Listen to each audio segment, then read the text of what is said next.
Hello again. Welcome back to the Vault, the safe place for paranormal evidence, with me, G-Star. This is another episode of Story Time. Today's story comes from the book Haunted Plymouth by Kevin Hynes. Kevin has graciously allowed us here at the Vault to share some of the stories of these haunted locations in Plymouth, Devon. You may be familiar with the Enfield House and the Enfield hauntings that were recently given more infamy in the Hollywood film Conjuring 2. This story is a very similar case of a supernatural investigation at a private residence in Mannamead, Plymouth. And this story is equally as chilling and haunting. This is the story of Mannamead House Supernatural Investigation. It was a crisp winter's evening in late January 2008. I had just knocked upon the door of a private dwelling in the Mannamead area of Plymouth. Patiently, I and several members of the Supernatural Investigations UK team waited to step forward over the threshold of this old Victorian house. The reason for our call was to undertake a paranormal investigation with the intention of uncovering the truth behind the bizarre events that unfolded prior to us arriving. The Supernatural Investigations UK team and I were about to come face to face with the realm of the supernatural. The events leading up to this moment began with a voicemail left on my phone in early January 2008. An anxious female acquaintance of mine contacted me to ask for some assistance. For the purpose of confidentiality, I will refer to my friend as Mary. Mary was aware of my interest in the paranormal and knew that during my free time I was a member of the paranormal group Supernatural Investigations. It was because of this that Mary had contacted me and asked if I would consider undertaking a full investigation at her relative's home in Mannamead. She explained that two close male relatives had both encountered what they described as paranormal activity. This included a number of full-blown apparition sightings of a young girl, the movement of objects such as doors, along with the feeling of pure dread and of not being alone in certain areas of the property. The activity had been occurring throughout the building for several months, although in late 2007 it had reached a whole new level, with one of Mary's young relatives being left so shocked by a particular frightening experience that he was no longer happy to stay at the property. It was at this point that Mary decided to seek advice and the possibility of an investigation to uncover who or what was responsible for the mysterious happenings at the building. After introductions and a full tour of the property, the Supernatural Investigations UK team set up all the relevant equipment required to hopefully capture any paranormal activity during our time spent at this location. As team leader, I divided the investigation team into two smaller teams, which comprised of each individual investigator being given a set role or task to undertake during the investigation. No one on the team other than myself had prior knowledge of the case file, thus ruling out potential auto-suggestion that may have arisen from anyone knowing about this site. I have included below a brief summary of one of our psychic's findings, which was submitted to be included in the final investigation report. I have chosen this purely because the information gathered by the team's psychic tied in with actual prior events and activity that had been witnessed by the homeowners and other relatives. Here is that brief summary from the psychic. On arrival at the house at 8:30, I went via the front room to the dining room and immediately sensed a presence in the archway between the two rooms. This was a male, around 40 years old, tall and slim with dark hair and a beard. During the first seance, I sensed this spirit was called Graham.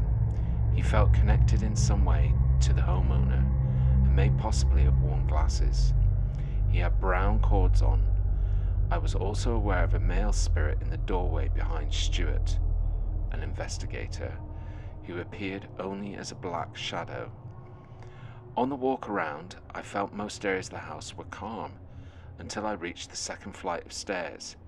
Immediately, I saw a young female on the third stair down from the top. I was very anxious in her presence and felt my solar plexus doing somersaults. She had her face covered with a white, thin cloth and was wearing an old-fashioned white cotton nightdress. Her hair was long and straggly, which looked like it could have been dirty blonde color, and she drew my attention to the fact that she had bare feet. In fact, she showed me her feet several times throughout the night. She also made me aware that she had taken her own life through hanging herself from a beam above one of the attic bedrooms. Other than this, she did not communicate anything else to me at this stage. She felt very intimidating. In the kitchen, I was made aware of a gentleman who may have been a handyman here at one time, and a lady who seemed to be a past owner. The gentleman was wearing a flat cap, black Wellington boots and a blue jacket. The lady had an apron on and was cooking. As she came in, they said hello and went about their business, oblivious to us. I believe this was just a replay of a happy past event in the house, and the whole scene had a good feeling about it. During Group A's time in the dining room, at approximately 10 o'clock at night, I popped into the lounge to collect my notebook. I couldn't help but feel that I was being watched through the front room door, which was slightly ajar. I watched and I waited for a few moments, but the door did not move. Although I really felt as though it was going to, it was really odd sensation. While our group were in the child's bedroom on the first floor, I sensed the girl in the white by the door looking in at us. However, she would not come into the room. Other than this, I didn't feel anything in this room. It all seemed calm. I then tried some psychometry. By doing this, I picked up on the memory of a gentleman in a black suit with long tails and a high-collared shirt. He was very angry and was beating a woman with a stick who was wearing a long, full-skirted dress. They looked as though they were husband and wife and could have been Victorian. It wasn't very pleasant to see, but like the scene in the kitchen, it was just a memory of the past occurrence in the house, and they were totally unaware of me. The group agreed that I and another lady should go up to the attic by ourselves, but when I got to the foot of the stairs, I felt like I couldn't go up any further. I waited by the door of the boys' room, and I knew that the girl in white was with me. I tried to link in with her, but she wouldn't communicate with me. Suddenly, I felt a tightening sensation around my neck, especially between my Adam's apple and the tops of my collarbones. This was quite frightening, and the pressure made me physically gag. I stepped back into the boys' room, and the sensation lifted. I know Jason was filming in the room at the time, so I hope this was caught on camera. I am positive that the girl was putting this sensation upon me. Later, in the girls' room in the attic, I sensed a little girl of 7 or 8 years of age, wearing an old-fashioned school uniform. She seemed quite happy, and is aware of the girl who lives in the house. She may have even shown herself to her. She has a bubbly personality and likes to play jokes on people. I was also made aware of the girl in white standing outside the door. I noted that this spirit had a thing for doors, but I couldn't work out why. The group then split into two, with the males of the group going into the other attic room. whilst it was just me and the 3 ladies in this room.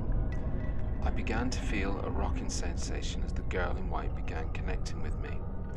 I was sitting on a chair and was physically rocking backwards and forwards involuntarily. I could see the girl in white sitting on the cold, bare floor, hugging her knees, also rocking. She told me she had a name beginning with S, which felt very much like Sarah.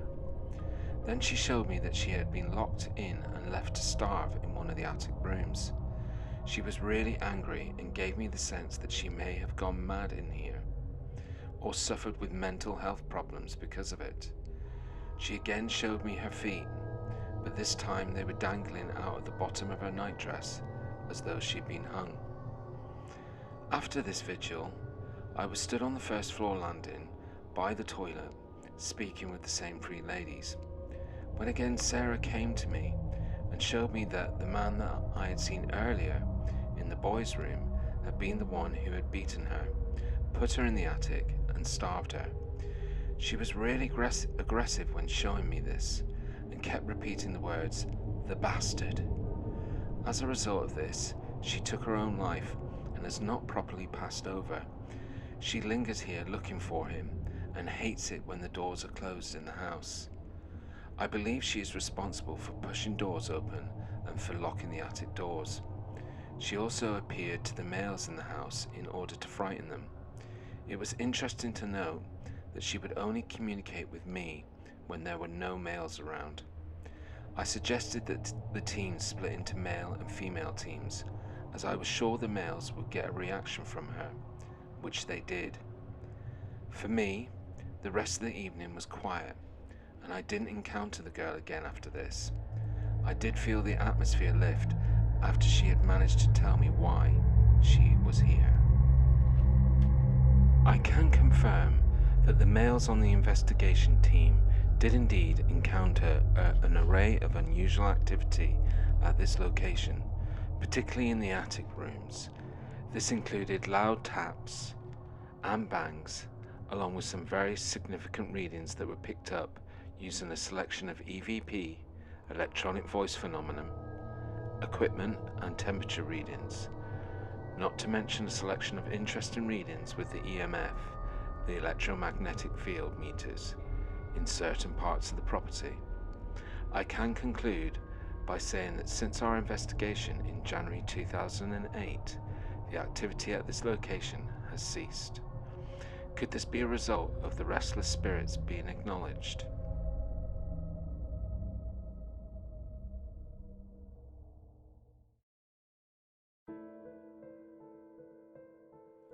We hope you've enjoyed this evening's story about the Mannamead House supernatural investigations. If you'd like to check out more of Kevin Hynes' investigations and the Haunted Plymouth book that is available to buy on Amazon, please check the link in the description. For now, it's time to close the doors of the vault. I'll see you next time, here, deep underground, safe in the vault. Until then, look after each other, keep safe, good night.